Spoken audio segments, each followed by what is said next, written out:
Hello aspirant, welcome back to our YouTube channel. तो कैसे हैं आप सभी लोग। जैसा कि आप सभी को पता होगा कि एसबीआई पीओ का जो है एग्ज़ाम चालू हो गया है। ठीक है, तो आज जो है फर्स्ट डे था और फर्स्ट डे में मेरा 1 बजे से रिपोर्टिंग टाइम था। ठीक है, तो जब मैं सेंटर पे पहुंचा तो मुझे लगा कि मेरा जो पेपर है वो थर्ड शिफ्ट में हुआ होगा। ठीक है ना। तो नॉर्मली ऐसे ही होता है, जब आपका रिपोर्टिंग टाइम 1 बजे हो तो नॉर्मल आपका शिफ्ट जो है थर्ड होती है। लेकिन जब मैं वहाँ पहुँचा तो मुझे पता चला कि इससे पहले एग्ज़ाम हुए ही नहीं थे। मतलब ये फर्स्ट डे फर्स्ट शो था मेरा, जो 1 बजे से स्टार्ट हो रहा था। तो सबसे बड़ा सरप्राइज़ हम लोग के लिए एसबीआई ने शायद यही प्लान करके रखा था।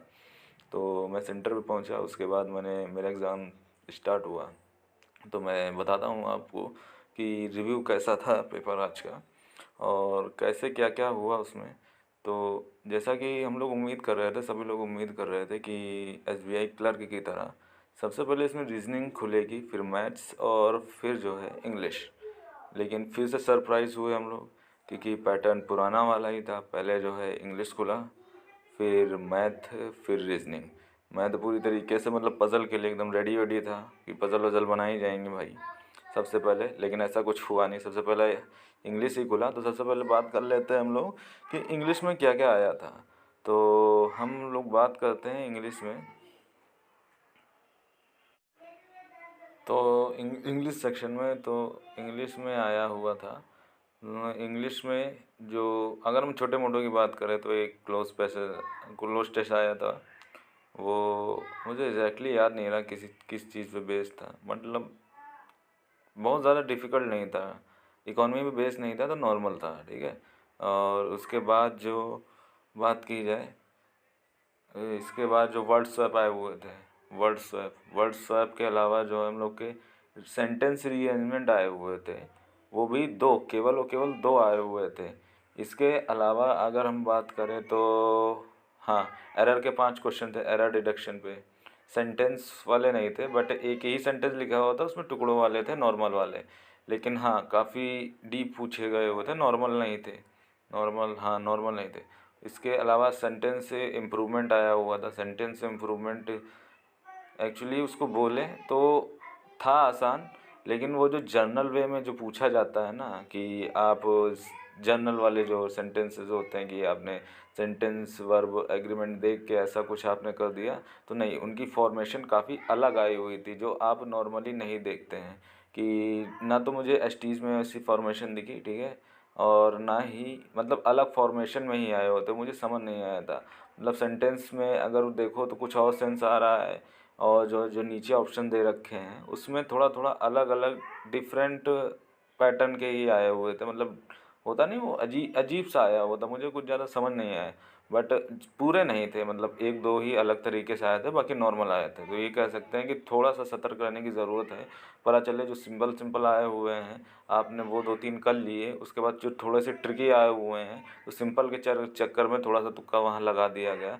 तो इसमें काफ़ी दिक्कत आ सकती है आप लोगों को। और उसके इसके अलावा क्या आया हुआ था, इसके अलावा कोई फिलर नहीं आया हुआ था। हाँ, जो हम लोग का फिर वो आया था आरसी। आरसी जो हम लोग का आया हुआ था, आरसी जो हम लोग के फूड प्राइस पे था या प्रॉपर्टी पे था, ये मिक्सअप करके और दिया था। तो उसमें जो है, हाँ, ये इकॉनमी बेस्ड था और डाटा वगैरह अच्छा खासा दिया होता, बट ज़्यादा डिफ़िकल्ट नहीं था। अगर आप लंबा था, ये लंबा था बट ज़्यादा डिफ़िकल्ट नहीं था। अगर आप पेशेंस के साथ पढ़ते हो और क्वेश्चन फिर टिक करने का प्रयास करते हो तो आसानी से हो जाता था। इसमें जो है 10 शब्द दिए, 10 आए थे क्वेश्चन। और जहाँ तक मुझे याद आ रहा है तो उसमें कुछ दो सिनोनिम एंटोनिम्स थे, एक वर्ड यूजेस था कि इसमें वर्ड दिया गया था उसका जो यूज़ नीचे दे रखा है वो था। और इसके अलावा जो है ट्रू फॉल्स थे और कुछ नॉर्मल क्वेश्चन दे रखे थे, एक फिलर बेस था।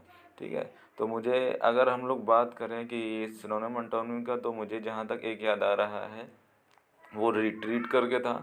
और दूसरा जो है, दूसरा शायद, दूसरा मुझे नहीं याद आ रहा क्या था। अगर किसी ने मेरी शिफ्ट में दिया हो आप लोग तो दूसरा वाला आप शब्द ज़रूर बताइएगा। एक जो वर्ड यूजेज में पूछा गया था वो कीप करके पूछा गया था, तो वो मैंने नहीं किया था काफ़ी, क्योंकि जब सेंटेंस में वर्ड यूजेस का कर रहा था तो काफ़ी वो कन्फ्यूज़ कर रहा था कि सही है गलत है। तो ये ओवरऑल जो इंग्लिश का था, तो मेरे हिसाब से अगर जो आप समझदारी से करते हैं तो ये पेपर जो है मॉडरेट मुझे लगा, क्योंकि चीज़ें फंसाने वाली ज़्यादा दे रखी थी। बाकी आपकी प्रैक्टिस के ऊपर है, अगर आपकी प्रैक्टिस अच्छी थी तो भाई जाहिर सी बात है आप 25-26 के आसपास जो है पहुंच सकते हो, अगर आपकी काफ़ी अच्छी जो है एक्यूरेसी है और प्लस आपकी जो है पीछे की तैयारी काफ़ी अच्छी है, तो 25-26 आराम से हो सकता है। अगर नॉर्मल वे पे खेलना चाहो तो हाँ 20-22 आप आराम से कर सकते हो। और अब बात कर लेते हैं भैया मैथ सेक्शन की। तो यार ये काफ़ी शॉकिंग था मेरे लिए मैथ सेक्शन, क्योंकि उसमें जो है सबसे पहले नॉर्मल चीज़ों की बात कर लेते हैं, बाद में थोड़ा बताया जाएगा कि इसमें क्या शॉकिंग था। तो सबसे पहले इसमें क्वाड्रेटिक आई हुई थी, पाँच पाँच थी, तो वो आसानी से हुई। अप्रोक्सीमेशन आया हुआ था, वो आसानी से हुआ। और एक बार ग्राफ जो DI आई हुई थी वो ठीक थी, वो PQ करके दे रखे थे उसमें। शायद वो ऑर्डर वगैरह PQ करके दे रखा था, तो P का दे रखा था और टोटल दे रखा था, तो आपको Q नहीं Q निकालना था, नहीं नहीं Q दे रखा था और P+Q दे रखा था, तो आपको P निकालना था। ये आसानी से हो रहा था, बट इसके क्वेश्चन जो है वो काफ़ी जो है लेंदी थे। 5-6 क्वेश्चन थे, तो वो लेंदी थे। एक क्वेश्चन में कुछ अलग ही वो कहानी कह रहा था, तो मुझे समझ नहीं आया। वो उसमें भी थोड़ा सा अर्थमेटिक कुछ ज़्यादा डीप पूछ रहा था, तो मैंने स्किप किया। इसके अलावा एक केसलेट DI आई हुई थी 3 चीज़ों पे, तो वेन डायग्राम वाली थी, तो उसमें रेशो बेस ज़्यादा था, तो मैंने स्किप कर दिया वहाँ पे, क्योंकि मैंने सोचा आखिरी में करते हैं, या तो मैं अर्थमेटिक करूँगा या फिर मैं इसको वेन डायग्राम वाला करूँगा, क्योंकि उसमें रेशो बहुत ज़्यादा थे और सब रेशो पे ही खेल था और डायरेक्ट कोई लिंकेज नहीं दे रखी थी ज़्यादा में, तो इस वजह से मैंने उसको स्किप किया। क्योंकि ये मेरी अर्थमेटिक भी थोड़ा सा ठीक ठाक है, तो मैंने इसको छोड़ के मैंने अर्थमेटिक की जो 4 से 5 मैंने अर्थमेटिक बनाई थी। तो मेरे लिए कोई घाटे का सौदा नहीं रहा कि आप DI को छोड़ के आप ये बना रहे हो, क्योंकि देखिए मेरा मानना है कि अगर DI फंस गई तो 5 के 5 चले जाएंगे और समय जाएगा वो अलग। लेकिन जो क्वेश्चंस आप जो है अर्थमेटिक के करते हैं, तो एक नहीं बना तो दूसरा, दूसरा नहीं बना तो तीसरा, क्योंकि मेरे दोनों ही जो मेरे ठीक ठाक हैं, तो उसमें से मुझे ऑप्शन करना था, तो मैंने जो है इसकी जगह पे 4-5 जो अर्थमेटिक बनाई थी। इसके अलावा एक और DI आई हुई थी, जो मैंने उसमें सिर्फ जो है 1.5 से 2 मिनट के आसपास मैंने उसको दिया, समझने के लिए दिया, बट उस समझ ही नहीं आ रहा था वो किस तरीके की DI थी। उसमें ABCD करके 4 दे रखे थे, शहर या फिर सिटी वगैरह दे रखे थे। उसमें जो है मेल प्लस, हाँ मेल वाले और प्लस चिल्ड्रन का रेशो दे रखा था। फिर उसके साथ में जो है वो उन्होंने जो है जो मेल थे, मेल में अडल्ट का दे रखा था, वो भी डायरेक्टली नहीं दे रखा था, डायरेक्टली नहीं दे रखा था, वेरिएबल के फॉर्म में दे रखा था। उसके बाद फिर जितने भी मेल जो थे, ठीक है, उनका टोटल दे रखा था। उसके बाद मेल का अडल्ट फीमेल के साथ दे रखा था। तो भाई इतनी खतरनाक फॉर्मेशन देख के मेरा दिमाग बिल्कुल हिल गया, मुझे समझ ही नहीं आया क्या पूछ रहा है। क्योंकि देखिए चीज़ें आसान है, उसके बाद मैंने थोड़ा सा रास्ते में सोचा तो चीज़ें हो सकती थी, लेकिन उस समय वो हिट ही नहीं किया, तो मैंने भैया वहाँ से स्किप कर दिया, जो मेरे लिए काफ़ी फ़ायदेमंद रहा, क्योंकि मैंने उसके बाद काफ़ी सारे क्वेश्चन जो है निकाल लिए। हाँ मुझे लगा कि शॉकिंग था, क्योंकि एकदम से वेरिएबल बेस पहले IBPS PO में, फिर SBI PO प्री में आई, तो काफ़ी शॉकिंग था मेरे लिए। और आई होप सभी के लिए शॉकिंग ही रहा होगा, क्योंकि उम्मीद नहीं कर सकते कि प्री में वेरिएबल बेस आपको DI मिल जाए, लेकिन अब जो हो गया है तो हो गया है। तो ओवरऑल जो अगर मैं मैथ का कहूँ तो इसको मैं इजी टू मॉडरेट नहीं करूँगा, मॉडरेट ही कहूँगा। मॉडरेट से तो 1% मुझे कम नहीं लगा। बाकी जिसका प्रैक्टिस अच्छा है तो उसको इजी भी कह सकता है, तो मैं उसमें कुछ नहीं कर सकता, बट हाँ एक नॉर्मल एस्पिरेंट के लिए ये जो है मॉडरेट ही था। अब बात कर लेते हैं रीजनिंग में। तो रीजनिंग में भी काफ़ी चीज़ें आसान नहीं थी, क्योंकि हम लोग को कुछ छोटे मोटों में मिला ही नहीं। जैसे हम लोग सिलॉक्स सोचते हैं कि सिलॉक्स आएगा, इनइक्वालिटी आएगा, इनइक्वालिटी मेरे में आया भी था तो केवल 3। और उसके बाद एक पेयर फॉर्मेशन वाला था, और एक इवन ऑर्डर करके दे रखा था, कि वो होता नहीं कौन सा कि 5 दे रखे होते हैं, एक ऑड करके उसमें जो दे रखा होता LMP या PQR ऐसे करके उसमें दे रखा था। और इसके अलावा जो है फिर वर्ड फॉर्मेशन वाला होता था, कि एक वर्ड लिखा होता था, उसमें से चूज़ करके जो है आपको वर्ड बनाना होता था। एक या दो क्वेश्चन इस पे दे रखे थे। 2 नंबर का एक जो है वो आया हुआ था ब्लड रिलेशन, और इसके अलावा जो है पज़ल्स ही पज़ल थी, इसके अलावा कुछ नहीं आ रखा था। मतलब 7 5 6 नंबर का ही आपको छोटा मोटा मिलेगा और इसके अलावा भाई पज़ल ही बनानी है आपको। तो काफ़ी दिक्कत भरी वाली बात थी, क्योंकि ये पज़ल्स भी काफ़ी लेंदी थी, आसान नहीं थी। मैं बहुत ज़्यादा मुश्किल नहीं कहूँगा, बट हाँ लेंदी बहुत ज़्यादा थी। कम से कम 3 मिनट कम से कम वो आपकी पज़ल खाएगी, अगर आप पॉसिबिलिटीज़ लेके चलते हो। और बाकी जो सिंगल पॉसिबिलिटी वाले जो बनाते हैं, हाँ उनके लिए भैया 2 ढाई मिनट कोई बड़ी बात नहीं है, वो बहुत ज़्यादा में बना देंगे, 2 ढाई मिनट में बिल्कुल उड़ा देंगे। तो भाई अपन जो है पॉसिबिलिटी लेके चलते हैं, तो इस वजह से मुझे लेंदी लगा।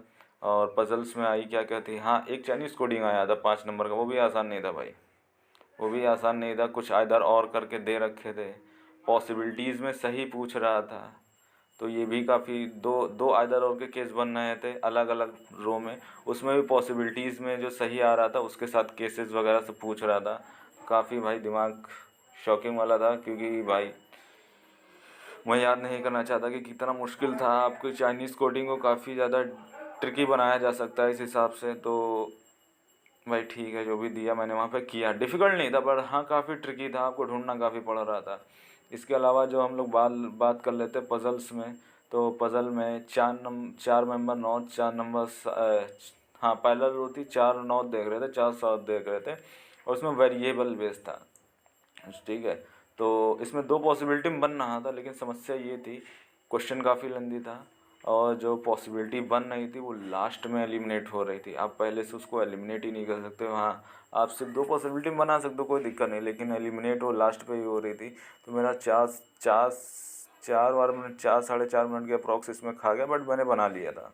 तो ये काफ़ी अच्छी बात है। मैं लेकिन सबसे बड़ी प्रॉब्लम ही यही थी कि मैंने ये सबसे पहले उठाया था पज़ल, तो इसकी वजह से ये काफ़ी डिमोटिवेट फील हुआ, क्योंकि 4 मिनट चले गए हैं। लेकिन फिर भी उसके आगे मैंने सेकंड पज़ल उठाई, 5 दे रखे थे डेजिग्नेशन में, COMDGM वगैरह करके 5 दे रखे थे। उनके साथ में जो है पेन्स, हाँ शायद पेन ही दे रखे थे, हाँ कि इतने पेन हैं, अलग अलग पेन दे रखे रहते, तो उसके बारे में दे रखा था। ये 2 पॉसिबिलिटी में बन गया था। हाँ मुझे लगा कि सबसे आसान मुझे पज़ल यही लगी। वेरिएबल बेस थी, कोई दिक्कत नहीं था, लेकिन अगर आपकी कैलकुलेशन अच्छी है तो आप आसानी से इसको कर सकते हो। ये मैंने किया था। इसके अलावा चाइनीज़ कोडिंग की थी, और एक जो पज़ल और आई थी ईयर बेस, तो उसमें काफ़ी कैलकुलेशन होती, तो मैंने नॉर्मली स्किप कर दिया था। लेकिन मैं जब बाहर निकला तो लोग बोल रहे थे काफ़ी आसान थी। तो भाई अपन जिसमें स्ट्रांग नहीं है उसमें नहीं करते हैं। इसके अलावा जो आया था एक पज़ल उस पे थी, प्रोडक्ट परचेज़ पे, तो ये मैं बना रहा था, बट लास्ट तक बनी, लेकिन मैं क्वेश्चन टिक नहीं कर पाया। हाँ ये थोड़ा मेरे लिए ड्रॉबैक हो गया कि बन गया, लेकिन मैं क्वेश्चन टिक नहीं कर पाया। तो ये काफ़ी मेरे लिए शॉकिंग था, और थोड़ा सा डिसअपॉइंटिंग भी कि आप पज़ल बना लेते हो फिर क्वेश्चन टिक नहीं कर पाते हो। एक्चुअली बात ये हो गई, पज़ल्स ठीक थी, बहुत ज़्यादा ट्रिकी नहीं थी, लेकिन पज़ल लेंदी बहुत थी, पॉसिबिलिटीज़ ज़्यादा बन रही थी, 3 3 पॉसिबिलिटी बन रही थी। उसके अलावा आपको ध्यान दे के बनाना होता था, तो वो काफ़ी चीज़ें लेंदी हो रही थी। तो भाई जितने भी अब नेक्स्ट डे में जो आने वाले हैं, तो इस चीज़ के लिए माइंडली प्रिपेयर होकर जाओ। जब शुरुआत इस तरीके की है तो भाई अंजाम के बारे में थोड़ा सा सोच समझ लेना, थोड़ा सा अपनी जो भी स्ट्रेटजीज़ हैं उनको फिर से रिव्यू करना, ठीक है।